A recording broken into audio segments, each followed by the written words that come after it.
Magandang araw kaibigan, imagine mo ito. Nagpagawa kayo ng bahay, brand new, bagong pintura, ang ganda ng tiles, ang linis tingnan. Tapos, excited na excited kayo lumipat. Pero, nung lumipat na kayo, pinilit mong ipasok yung mga lumang cabinet nyo na inaanay na, at yung mga lumang sofa na sira-sira at medyo mabaho na. Anong mangyayari? Hindi lang papangit yung loob ng bahay, kundi yung anay mula sa lumang cabinet, unti-unting gagapang at sisirain yung buong bagong bahay. Ang ibig sabihin, hindi mo pwede dalhin ang luma at nasisira na gamit sa isang bagong bahay, tapos mag-e-expect ka na fresh ang magiging experience mo sa bahay na yon. Kaibigan, yung bagong bahay na yan, ay yan yung bagong buhay at bagong identity natin sa Panginoong Hesus na nagsimula nung ikaw ay nanampalataya sa Kanya at tinanggap mo siya bilang iyong Panginoon at tagapagligtas. Ito yung tinatawag nating regeneration sa ating kaligtasan. Nilinis na tayo ng Diyos, pinatawad at binigyan ng isang napakagandang bagong simula. Pero madalas, anong ginagawa natin? Pinipilit nating ipasok yung mga inaanay na lumang gamit. Ano ba itong mga lumang cabinets at sofa na ito? Ito yung ating old self. Ang ating lumang pag-iisip, yung mga lumang vision natin, yung galit na tinatago natin, kasinungalingan at mga nakasanayang kasalanan na makikita natin mamaya sa Ephesians chapter 4. At alam mo ba kung anong epekto ng anay na yan? Kung dadalhin natin itong lumang pamumuhay sa bagong buhay natin sa Panginoong Hesus, yung anay ng kasalanan ay unti-unting sisirain ang kapayapaan natin. Sisirain niya ng joy mo. Sisirain niya ng patotoo o witness mo sa ibang tao. Kaya nga, ang title ng message natin ngayon ay Made New. Ang ibig sabihin, para ma-enjoy mo ng buong buo ang bagong bahay na binigay ni Lord, kailangan mo itapon ang lumang gamit. You have to put off the old self at magpasok ng bago. Put on the new self. Alahanin mo ito, kaibigan. A new life in Christ requires a new mind, new habits, and new responses. Ang made new na topic natin ngayon ay galing sa ating bagong series na Built Different. Ang ibig sabihin nito ay dahil binago na tayo ng Panginoong Hesus, dapat kakaiba na rin ang pamumuhay natin. Hindi na tayo tulad ng dati o tulad ng karamihan. Kaya nga sa mga susunod na linggo, pag-aralan natin kung paano ba dapat naiimpluwensyahan ng ating bagong identity bilang anak ng Diyos ang buong pagkatao natin. Gaya ng kung paano tayo mag-isip, paano tayo magsalita, paano tayo magmahal ng kapwa, paano tayo mamuhay araw-araw, at paano tayo magiging magandang patotoo sa mundo. Hindi tayo tinawag ni Lord para makigaya lang sa uso o sa sirang takbo ng mundo natin. We are called to stand out, na makita ng iba ang ating pagkakaiba dahil binago na ng Diyos ang ating mga puso. Kaya tapusin mo mensaheng ito, kaibigan, kasi i-expose nito ang mga posibleng anay na sisira sa ating buhay at relasyon sa Diyos. Magandang araw mga kawotji! Praise God! At nagkita-kita na naman tayo. May good news ako, every Sunday 6 PM na po ang ating bagong upload simula ngayon sa halip ng Monday. Ginawa natin ito dahil napakaraming online mission groups na nagmi-meet ng Sunday at Monday morning ang gumagamit ng videos natin para sa kanilang discussion. So para mas maaga ninyong magamit, Sunday na tayo. Sa mga bago pa lang dito, ako po si Kuya Mike. Ang calling ko ay i-share ang salita ng Diyos sa paraang simple lang at madaling maintindihan. At kung hindi ka pa member ng isang online mission group, makinig ka kapatid. Kung gusto mong gumawa ng difference sa buhay ng iba, kung mahal mo ang Panginoon at gusto mong maging bahagi ng kanyang gawain na hanapin ang mga nawawala at gawin silang alagad, now is the time to join our mission group. Dito tutulungan ka naming makilala ang Panginoon ng mas malalim o intimately. I-equip ka namin sa paglilingkod sa Kanya sa pamamagitan ng pagbabahagi ng salita at pagdidisciple. Kung ito ang tinitibok ng puso mo na sumunod sa panawagan ng Diyos sa atin, mag-type ka lang ng join sa comment section o kaya naman ay i-message nyo kami. Okay, balik tayo sa topic. So kung tayo ay built different o ginawang bago Wala na ang dati nating pagkatao. Kung tayo ay nilinis na ng Diyos mula sa ating mga kasalanan, tayo ay binigyan na ng bagong buhay at bagong simula, ay paano naman tayo mamumuhay ngayon?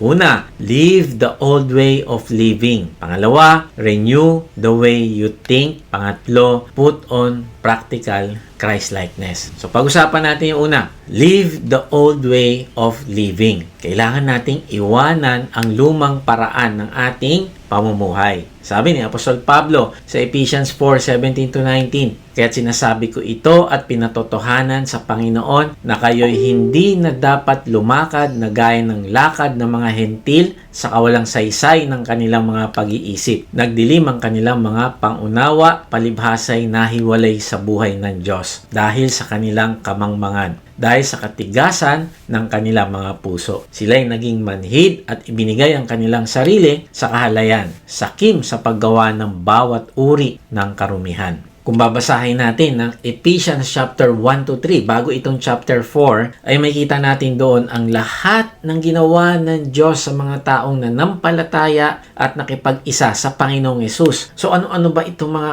kabutihan, mga blessing na ginawa ng Diyos para sa atin nung tayo ay nanampalataya? So, una, ikaw ay chosen. Sabi sa Ephesians chapter 1:4, ayon sa pagkapili niya sa atin sa Kanya bago itinatag ang sanlibutan. Makikita natin sa talata na bago pa man likhain ang mundo, bago ka pa man ipanganak at bago ka pa man magkamali sa buhay mo, pinili o chosen ka na ng Diyos. Ang ibig sabihin, kaibigan, kung hindi ka man pinlano ng magulang mo, ay hindi ka aksidente. Nakita ka na niya bago ka pa ipanganak. Pinili ka niya na maging kanya. Pangalawa, ikaw ay adopted. Sabi sa Ephesians 1:5, tayo itinalaga sa pagkukupkop upang maging kanyang mga anak sa pamamagitan ni Jesucristo. Kaibigan, kinuha ka ng Panginoon mula sa labas at ipinasok sa mismong pamilya niya. Hindi ka na ulila o dayuhan. Anak ka na ng hari, kaya may karapatan ka, may protection ka, at may pamanang naghihintay para sa iyo. Kung ang tingin ng iba sa iyo ay mababa at walang kwenta, at sinasabi sa iyo ng dyablo na wala kang value, wala kang kwenta, ay ipaalala mo sa iyong sarili ang iyong identity. You are a child of God. Pangatlo, ikaw ay forgiven. Sabi sa Ephesians 1:7, sa Kanya ay mayroon tayong katubusan sa pamamagitan ng Kanyang dugo na kapatawaran ng ating mga kasalanan. Lahat ng pagkakamali mo, past, present, at future, ay binayaran na ng buo ng dugo ng Panginoong Hesus sa krus. Wala ka ng kaparusahan na babayaran sa dagat-dagatang apoy. Huwag ka maniwala sa dyablo na umuusig sa iyo na, ayan, nagkasala ka na naman, hindi ka naligtas. No, hindi totoo yan. Hindi partial payment ang pagbabayad ng kasalanan mo, kundi buo 100%. Pati yung mga kasalanan mo hanggang kunin na tayo ni Lord ay bayad na. Kasi kung hindi niya pinatawad ang lahat ng kasalanan natin, hindi ka pwedeng maging anak niya dahil madumi ka pa rin. Kaya bago ka niya inampon bilang kanyang anak, ay nilinis ka na muna niya. Pang-apat, ikaw ay binuhay o made alive. Sabi sa Ephesians 2:5, maging noong tayo'y mga patay sa pamamagitan ng ating mga pagsuway, binuhay niya tayo kay Kristo. Grabe, no?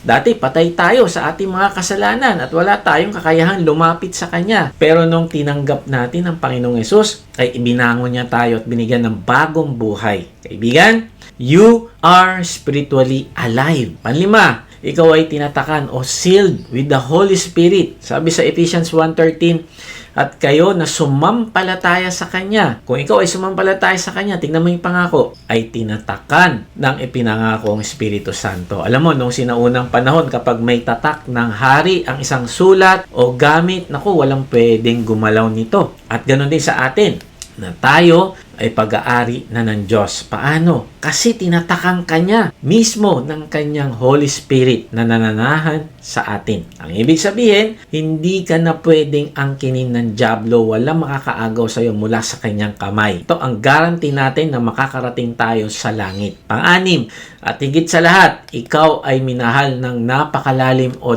love deeply.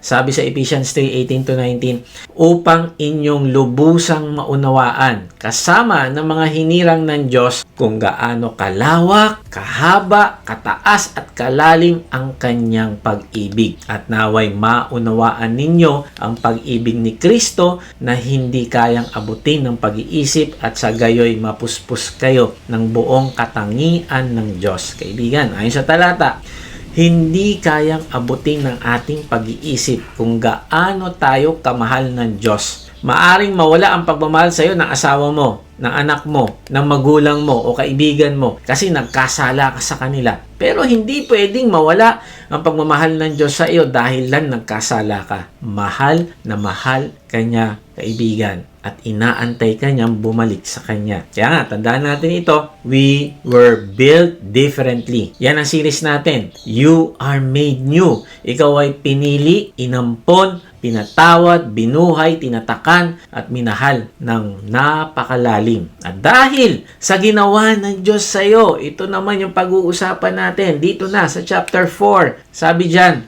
na kayo'y hindi na dapat lumakad na gaya ng lakad ng mga hentil. Ang ibig sabihin, hindi ka na pwedeng mamuhay tulad ng dati. Mahihiya ka ng balikan yung basurahan ng lumang buhay kung alam mong nakaupo ka na sa hapagkainan ng hari. Kaibigan, live the old way of living. Ang ibig sabihin nito ay the moment a person comes to saving faith in Jesus Christ, yung sandaling tinanggap mo si Kristo bilang Panginoon at tagapagligtas, ay magdidesisyon ka na at magko-commit na talikdan ang lumang pagkatao mo bago mo pa nakilala ang Panginoong Hesus. Hindi lang ito basta pagbabago ng ugali sa panlabas para magmukhang mabait sa loob ng church. No, hindi. Ito ay total repudiation o total rejection na kagawian sa ating mundo kapag may isang taong toxic. Ay naku, totally ayaw mo makasama siya. Tama ba?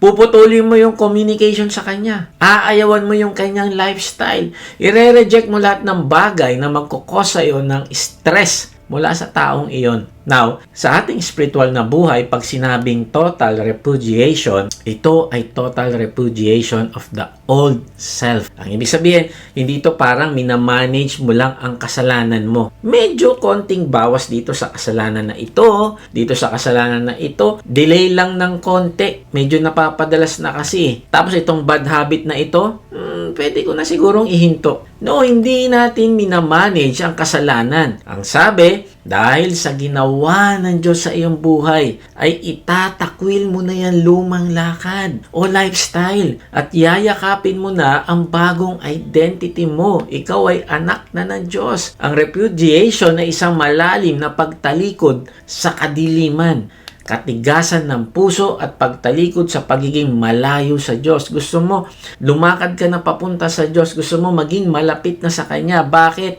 Hindi dahil sa pagtumalikod ka dito ay magiging bagong tao ka na. No, baliktad. Ikaw ay bago na at binago ka na ng Diyos. Kaya ang gagawin mo na lang, lalakaran mo yung bagong ikaw. Isasabuhay mo na kung ano ka at hindi mo babalikan ang buhay na ginagawa mo nung ikaw ay nasa lumang ikaw pa. Tama ba?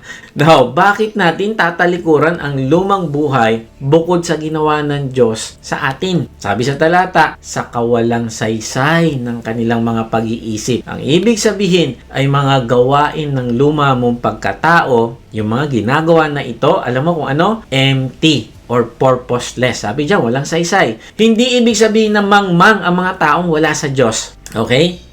Maraming matatalinong tao na wala pang relasyon sa Diyos at dahil dito ang kanilang gawi ay walang saysay, purposeless, empty. Bakit? Kasi hiwalay pa sila sa Diyos. Ang sabi sa talata ay nagdilim ang kanilang mga pangunawa, palibhasay nahiwalay sa buhay ng Diyos dahil sa kanilang kamangmangan, dahil sa katigasan ng kanilang mga puso. Ang ibig sabihin, dahil madilim ang kanilang pangunawa, patuloy silang nakikipaglaban para sa isang buhay na wala naman talagang patutunguhan. Naalala ko yung sikat na kwento tungkol sa isang Japanese soldier na nangangalang Hiro Onoda. Noong World War II, na-assign si Onoda dito sa Pilipinas, sa Lubang Island. Nung natapos ang gera noong 1945, hindi siya naniwala na tapos na yung gera. Akala niya propaganda lang yung mga balita. Kaya anong ginawa niya? Nagtago siya sa gubat ng Pilipinas at patuloy na nakipaglaban, namaril at nag-survive as a soldier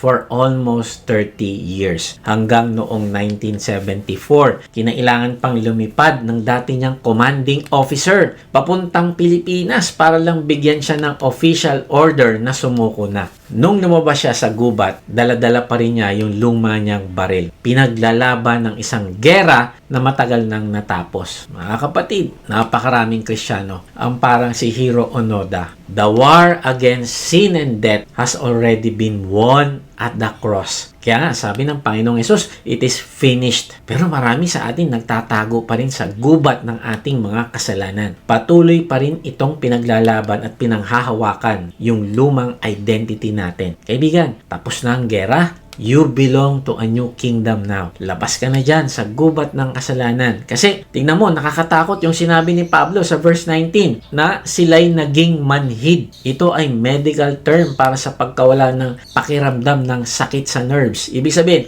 kapag paulit-ulit nating sinusuway ang Diyos at ine-enjoy ang kasalanan, pinapatay natin yung pain sensing mechanism ng ating konsensya. Hanggang sa hindi na tayo nakakaramdam ng guilt. Manhid na tayo, may kalyo na yung puso. Kaya ganun na lang yung paalala sa atin. Sabi ni Charles Spurgeon, "No man can be a Christian and live as he lived before he was a Christian.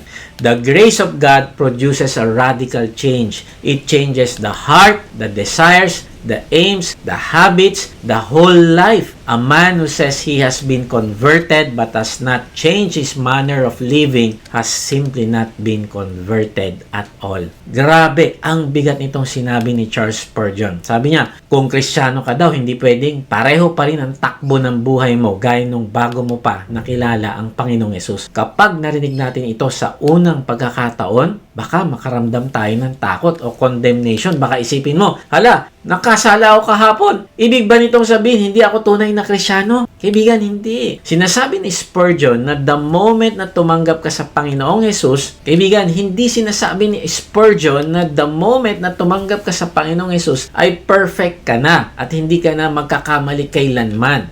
Hindi ganon. Ang point niya dito ay tungkol sa radical change sa ating nature.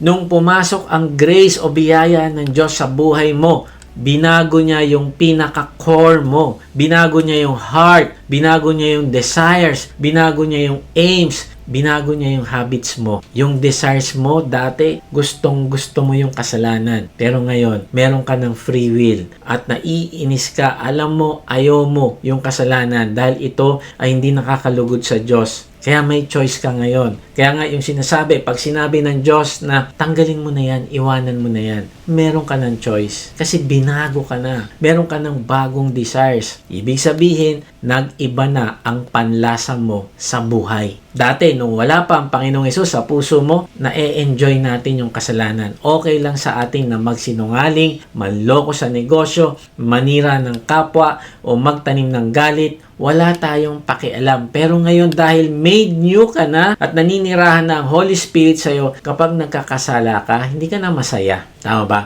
Nakokonsensya ka na. Nasasaktan ka na kapag alam mo, nagigrieve mo ang Holy Spirit. Mas madalas nga, nandidiri ka na doon sa mga dati mong ginagawa. Kasi kung hindi, naku, baka tingnan mo mabuti kung ikaw pa talaga ay nanampalataya sa Panginoong Hesus. Kasi baka hindi. At yung pandidiri mo sa kasalanan na yon, that is the radical change. Ang patunay ng tunay na kaligtasan ay hindi perfection, kundi bagong direksyon at bagong desires. Kaya tama ang sinabi niya sa huli. Kung may isang tao na nag-claim, Kristiyano na ako, tinanggap ko na si Lord, pero wala naman nagbago sa lifestyle niya. Same bisyo, same paninira sa kapwa, same pride. At higit sa lahat, wala siyang nakikitang mali at wala siyang struggle. There is a big possibility na hindi pa talaga nangyayari ang tunay na conversion sa puso niya. Kaibigan, Ginagawa ito ng Diyos hindi para i-pressure tayo na maging perpekto sa sarili nating lakas. No, kundi binabago niya ang mga desires natin dahil mahal na mahal niya tayo. Nakikita niya na ang lumang buhay at kasalanan ay nakakasira sa atin at sa mga taong mahal natin. Tandaan mo ito, God's grace rescues us from the mud and His love changes our desires para hindi na natin gustuhin bumalik sa putikan. Kaya kapatid, kung may struggle ka ngayon laban sa kasalanan, kung umiiyak ka sa Lord at humihingi ng tawad kapag nagkakamali ka, take heart. That struggle is a beautiful sign. Ibig sabihin, buhay na buhay yung bagong pagkatao mo na nagpipilit na inaayawan ang lumang desires. Kaya nga, ituloy mo lang ang paglapit sa Panginoong Hesus araw-araw. Now, ang tanong sa inyo bilang reflection, knowing how much God loves you and how He has set you free, paano ka tutugon sa Kanyang panawagan ngayon? Is there a hidden sin in your life that God wants to bring into the light today? May tinatago ka bang kasalanan? Isang lumang ugali, lihim na bisyo, o galit na gusto mong alisin at linisin ng Panginoon ngayon? Kaibigan, pagsisihan mo ito at isuko sa Kanya ngayon para tuluyan mong maranasan yung makabuluhan at malayang buhay na ipinaglaban niya para sa iyo sa krus. So kung tayo ay nilinis na ng Diyos mula sa ating mga kasalanan, tayo ay binigyan na ng bagong buhay at bagong simula. Paano tayo mamumuhay? Una, live the old way of living. Pangalawa, renew the way you think. Kailangan nating baguhin at i-renew ang takbo ng ating isip. Sabi sa Ephesians 4:20-24, hindi ganyan ang natutunan ninyo tungkol kay Kristo. Napakinggan na ninyo ang aral ni Jesus at natutunan na ninyo ang katotohanang nasa Kanya. Iwan na ninyo ang dating pamumuhay. Hubarin na ninyo ang inyong dating pagkatao na nasisira dahil sa masasamang pagnanasa. Magbago na kayo ng diwa at pag-iisip at ang dapat ninyong isuot ay ang bagong pagkatao na nilikhang kalarawan ng Diyos at nakahayag sa matuwid at banal na pamumuhay ayon sa katotohanan. Ano ibig sabihin ng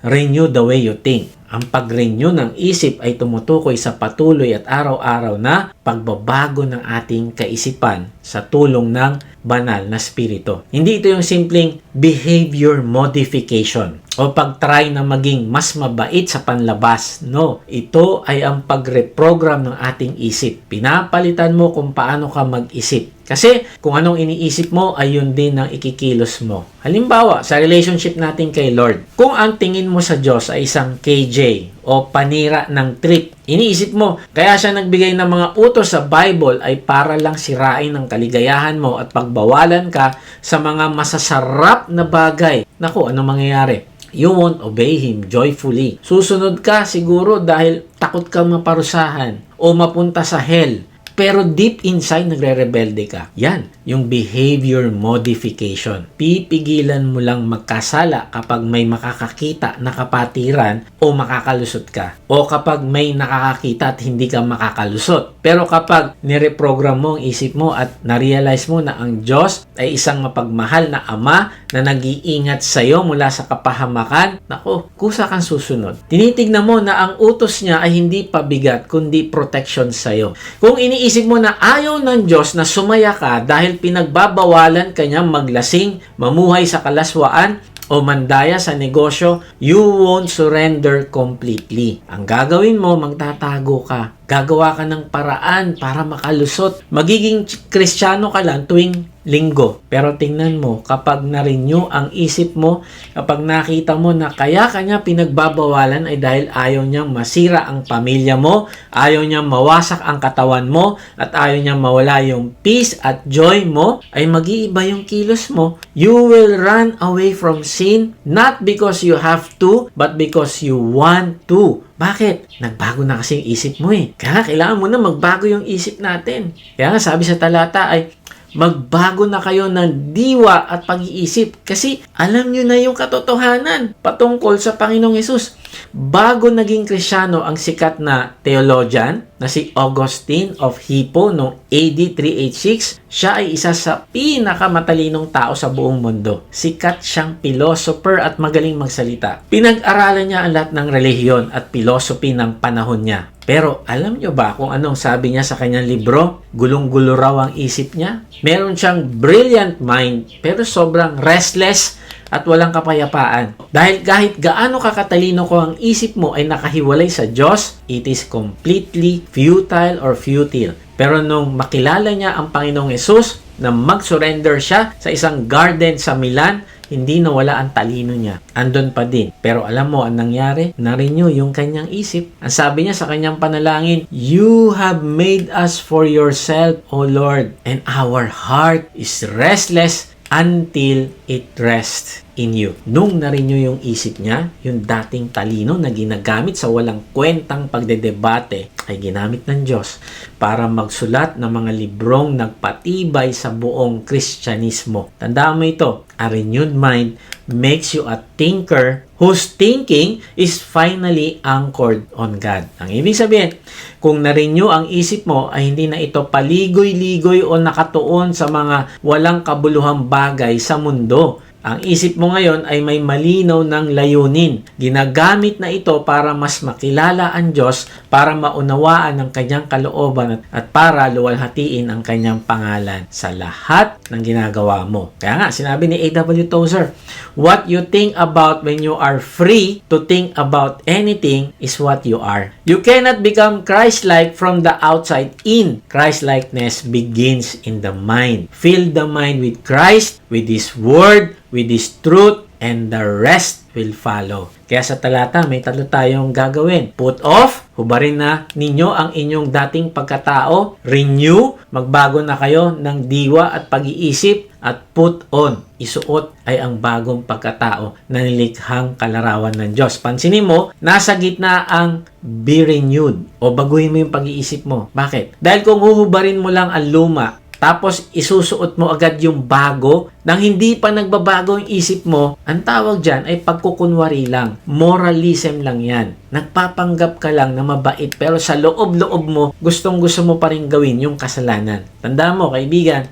behavior modification always fails kapag walang mind renewal. Susubukan mong magpigil magalit, magpipigil ka magbisyo. Pero dahil hindi nagbago yung isip mo, bibigay at bibigay ka pa rin. May isang sikat na neuroscientist na nagngangalang Dr. Michael Merzenich. At pinag-aralan niya ang konsepto ng neuroplasticity. Dati, akala ng mga doktor, kapag matanda ka na, fixed na yung utak mo. Kung chismoso ka pa rin for life. Kung mainitin ang ulo mo, ganyan na talaga ugali mo. Matanda na ako, hindi na ako magbabago. Madalas nating marinig yan, di ba? Pero pinatunayan ng science ni Dr. Merzenich na ang adult brain ay pwedeng ma-rewire. Kapag ang isang tao ay nag-focus at nag-practice ng mga bagong habits, gumagawa ng bagong neural pathways ang utak natin. Di ba? Pag sa bundok, akyat ka ng bundok, pag walang umaakyat doon dati pa, wala ka talaga makikitang track o wala kang makikitang trace ng mga pinagdaanan. Pero kapag yun ay naging tourist spot, alam mo yung dinadaanan ng mga tao, makikita mo meron ng trail. Ganun yung utak natin. Kapag nagsimula kang gumawa ng bagong habits, yung dating trail dyan, ng mga lumang habits, mawawala yun. Kasi gumawa ka ng bagong daanan. At habang dumadaan ka doon, finifeed mo yung sarili mo ng salita ng Diyos, nagbabasa ka ng Bible araw-araw, yung neural path mo lumalaki at lalong nagiging malakas. Unti-unting namamatay yung lumang pathway ng kasalanan at lumalakas yung bagong pathway. Mga kapatid, ang science ay nagpapatunay na totoo yung Biblia. Ang utak natin ay literal na disenyo ng Diyos para ma-renew. Kapag binabasa natin ang salita ng Diyos, kapag nagpipray tayo at kapag sumusunod tayo kay Lord, literal na nire-rewire ng Holy Spirit ang utak natin. Kaya napakaganda ng sinabi ni John Stott, "We are what we think. Our character is shaped by our thoughts. This is why Paul insists that transformation begins with the mind." truth is the instrument of transformation. When the mind is saturated with the truth of who God is, transformation is not forced. It is natural. Ang pinakamalakas na biblical example natin dito ay walang iba kundi si Apostle Paul mismo, na dating kilala bilang Saul. Isipin mo, si Saul, Pharisee of Pharisees. Grabe ang talino. Grabe yung religious training. Pero yung utak niya nakaprogram para patayin at usigin ang mga tagasunod ni Jesus. Sincere siya, pero madilim yung pangunawa niya. Pwedeng maging religious ang isang tao, pero kailangan pa rin ng mind renewal. Pero nung nakasalubong niya si Jesus sa Damascus Road, nabulag siya ng 3 araw. At doon, nirewire ng Panginoon yung isip niya. Hindi pinalitan ni Lord ang utak niya ng bagong brain cells. Binago niya lang yung direction nito. Yung isip na dating umuusig ay naging isip na nagsulat ng kalahati ng New Testament. That is the power of a renewed mind, kaibigan. Kaya nga sabi ni C.S. Lewis, God is not in the business of making you a nicer version of the person you used to be. He is in the business of making you into something entirely different. A man with a renewed mind does not merely behave differently. He thinks differently, perceives differently, loves differently. He has been given new eyes. Ang ibig sabihin, kung ikaw ay may renewed mind, ay nakikita mo na ang asawa mo na may pagmamahal. Kahit masungit siya sa'yo, nakikita mo na ang trabaho mo hindi bilang pabigat, na mas na-appreciate mo na ito at tinuturing mo ang pagbigay ng best mo sa trabaho ay worship sa Diyos kahit nahihirapan ka sa trabaho mo.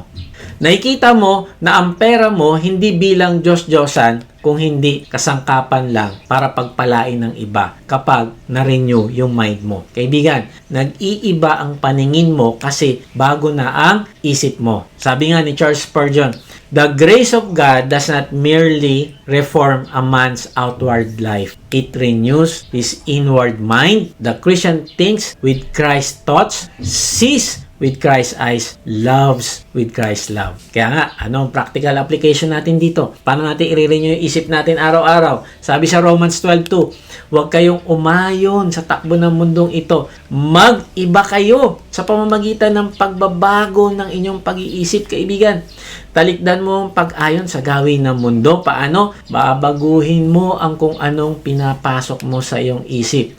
Kung ang pinapasok mo sa isip mo araw-araw ay 8 oras na Netflix, TikTok, chismis at toxic news, tapos 5 minuto lang ang prayer at Bible reading mo, huwag kang magtaka kung bakit ang daling bumalik ng lumang ugali. Minsan tatanungin nyo, bakit ba ganito? Eto na naman, na-trap na naman ako, balik na naman ako sa cycle. Magre-repent, magpipray, hihingi ng tawad, and then papahinga ng konti, mga ilang araw, tapos babalik na naman ako sa dati, tapos magsisisi na naman ako, hihingi na naman ako ng tawad kay Lord. Pabalik-balik. Kaibigan, ang tanong natin, nare-renew ba yung mind mo? Binabasa mo ba yung salita ng Diyos? Binibigyan mo ba ito ng time? Binabantayan mo ba kung ano yung pinapapasok mo sa isip mo? Pagka tayo'y pabalik-balik sa kasalanan, ang pinapakain natin ay ang luma nating pagkatao. Daan tayo ng daan sa Kanya lagi. Kaya lalo siya lumalawak. Pero kung iibahin mo yung pathway, nako, magbabago ka, kaibigan. Kaya nga this week, ang hamon sa atin ay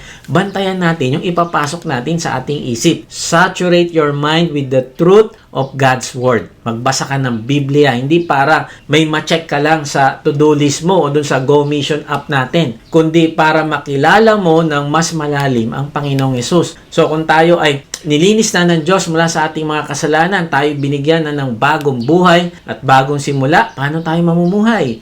Leave the old way of living. Pangalawa, renew the way you think. At pangatlo, last, put on practical Christ-likeness. Kailangan nating isuot o ipamuhay ang pagiging tulad ni Kristo sa mga practical na paraan. Sabi ni Pablo sa Ephesians 4:25-32, tuloy natin yung chapter 4. Dahil dito, itakwil na natin ang pagsisinungaling at tayong lahat ay magsabi ng totoo sa isa't isa sapagkat tayo'y bahagi ng iisang katawan. Kung magagalit man kayo, iwasan ninyo ang kayo'y magkasala. Huwag ninyong hayaang lumubog ang araw na galit pa rin kayo. Huwag ninyong bigyan ng pagkakataon ang dyablo. Ang magnanakaw ay huwag nang magnakaw, sa halip magtrabaho siya ng marangal para sa sariling ikabubuhay at makatulong sa mga nangangailangan. Huwag kayong gumamit ng masasamang salita, kundi yung nakakapagpalakas at angkop sa pagkakataon upang makapagdulot ng mabuti sa mga nakakarinig. At huwag ninyong saktan ang kalooban ng Espiritu Santo sapagkat siya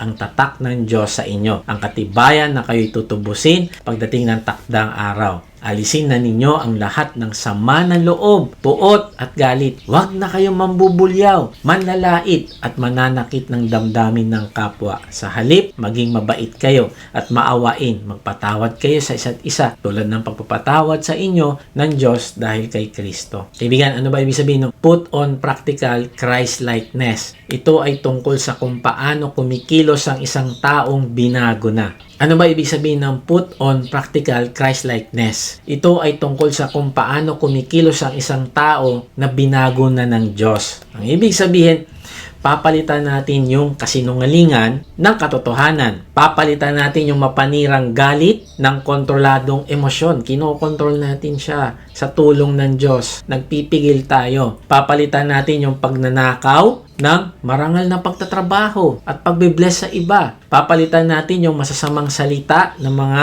nakakapagpatibay na salita. At ang pait o bitterness o yung binabalak nating paghihiganti, papalitan natin ng tunay na pagpapatawad. At ang motivation natin dito kung bakit natin ito gagawin ay dahil pinatawad at minahal na tayo ng Diyos sa pamamagitan ng Panginoong Yesus. Hindi tayo gagawa ng mabuti para maligtas, kundi gagawa tayo ng mabuti dahil ligtas na tayo. Sabi ni Pablo sa verse 25 ay itakwil na natin yung pagsisinungaling at tayong lahat ay magsabi ng totoo sa isa't isa sapagkat tayo'y bahagi ng iisang katawan. Magsalita daw tayo ng katotohanan sapagkat tayo'y bahagi ng iisang katawan. Grabe, no? Bakit daw tayo magsasabi ng katotohanan? Ulitin natin. Kasi bahagi tayo ng iisang katawan. Tayong lahat na magkakapatiran ay parte ng iisang katawan ng Panginoong Yesus. Siya yung ulo.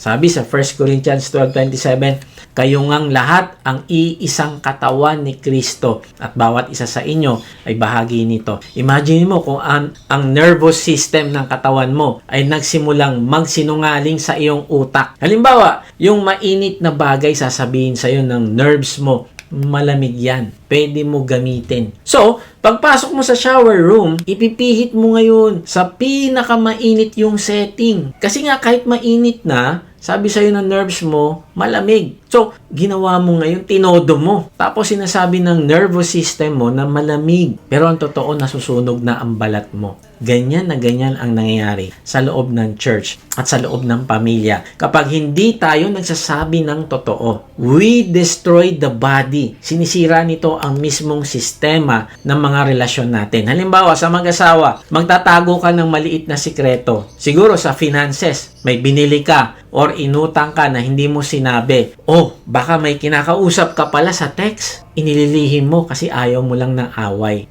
White lie lang. White lie. Sabi mo. Pero kapag nalaman ng asawa mo ang totoo, hindi lang yung pera o yung text ang magiging issue, ang masisira ay yung tiwala. Sa susunod na may sasabihin ka kahit na totoo na ito, magdududa na siya sa'yo. Yung nervous system ng marriage ay nasira. Parang may lamat na yung salamin. Kapag pinagdikit mo pa yan, yung lamat ng salamin, naku, iba na. Iba na yung itsura mo pag tinignan mo sa salamin. Sira na. O kaya sa loob ng church, o discipleship groups, o mission groups natin. Kapag tinanong ka kung kumusta ka, ang bilis nating sumagot na, ako, I'm blessed, bro. Okay naman po. God is good. Kahit ang totoo, wasak ka na sa loob o may pinagdadaanan kang matinding temptation, na hirap kang labanan. Pero hindi ka nagiging honest. Kapag nagtago tayo at hindi tayo nagpakatotoo sa spiritual family natin, hindi nila tayo may papanalangin at hindi tayo magkakaroon ng healing at victory laban sa kasalanan. Sabi sa James 5:16, kaya nga ipagtapat ninyo sa inyong mga kapatid ang inyong mga kasalanan at ipanalangin ninyo ang isa't isa. Now, ano daw yung purpose? Bakit ipapanalangin? Upang kayo'y gumaling. Magkaroon ng healing. Magkaroon ka ng victory sa kasalanan na yan.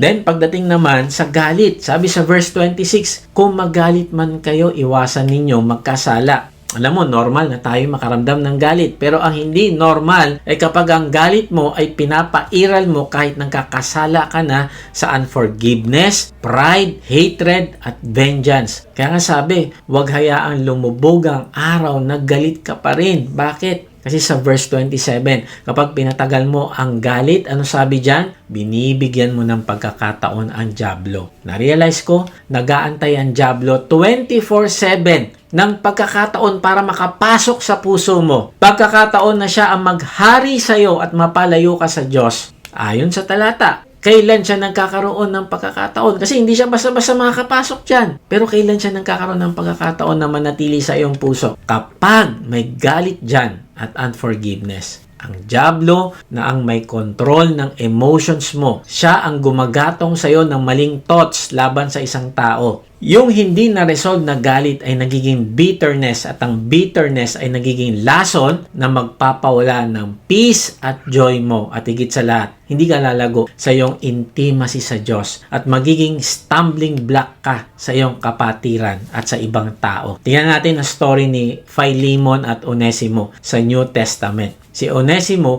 ay isang alipin na nagnakaw sa kanyang amo na si Philemon at tumakas siya para yung sa verse 28 na nagsasabing ang magnanakaw ay wag nang magnakaw. Nako, ganun si Onesimo. Now, ito'y matindi. Tumakas si Onesimo. And then, nakilala niya si Apostle Paul at marahil na bahaginan siya ng kaligtasan at naging tagasunod ng Panginoong Yesus. Binago ng Panginoon ang isip ni Onesimus at binago yung puso niya. Now, si Pablo naman na nag-disciple kay Onesimo ay pinabalik niya sa kanyang amo na si Philemon. Kaya lang, ang problema ay baka galit pa din si Philemon kay Onesimo dahil sa ginawang pagnanakaw at pagtakas nito.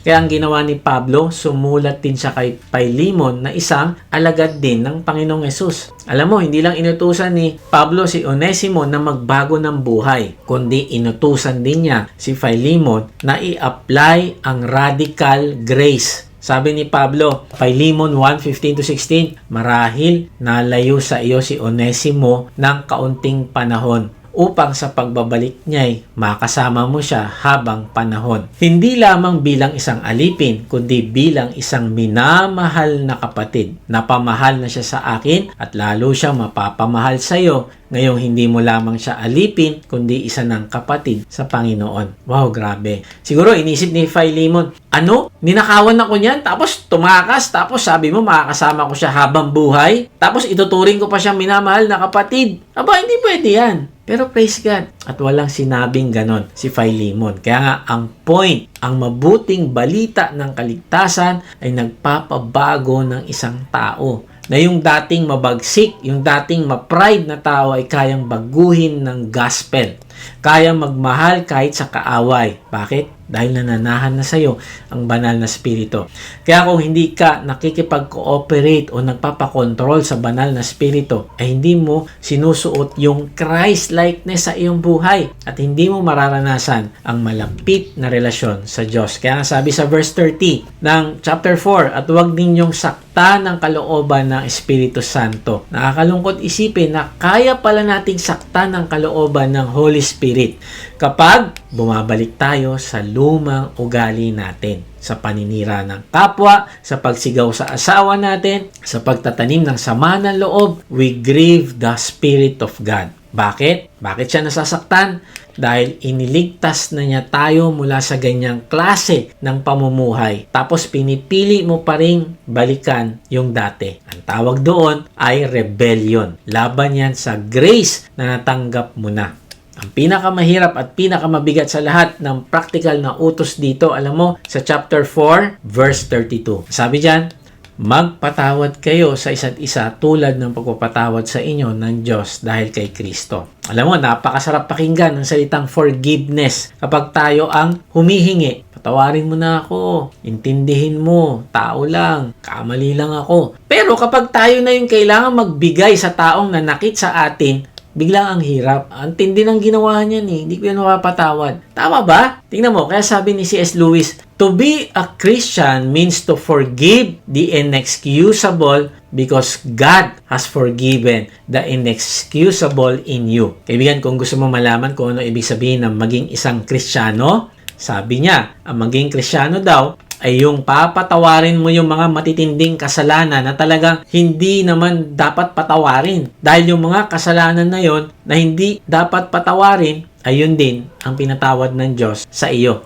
Kaya ka magpapatawad. Yun yung Christianity. Grabe, no? Noong February 2007, isang lalaki na nagngangalang Chris Williams ang nagmamaneho kasama ang kanyang pamilya nang biglang salpukin ng sasakyan nila ng isang 17 anyos na drunk driver. Sa mismong aksidente, namatay yung kanyang misis na buntis. Pati na yung dalawa niyang anak. Isipin mo yung sakit, yung galit at ang hustisyang hinihingi nung sitwasyon na yon. Pero doon mismo sa pinagganapan ng aksidente, habang tinitignan niya yung mga namatay niyang pamilya, gumawa si Chris ng isang desisyon. Pinili niyang i-let go ang lubid ng bitterness. Pinili niyang magpatawad. Bakit? Dahil alam niyang kung hahayaan niyang kainin siya ng puot at galit, pati yung natitira niyang anak na buhay ay masisira niya dahil sa lason ng kanyang puso. Alam mo, sinulat niya yung librong Let It Go. At kalaunan ay pinuntahan pa niya sa rehab ang binatilyong nakabangga sa kanila para yakapin at iparamdam ang pagmamahal ng Diyos. Paano magagawa ng isang tao ang ganitong klaseng pagpapatawad? Hindi natin kaya, kundi kaya ng Panginoong Hesus na tinanggap mo sa iyong puso at nananahan sa iyo. Sabi nga ng author na si Gary Chapman, forgiveness is not a feeling. It is a commitment. It is a choice to show mercy, not to hold the offense up against the offender. Forgiveness is an expression of love. Hindi mo hihintayin na maramdaman mong gusto mo magpatawad, kundi ang forgiveness ay binibigay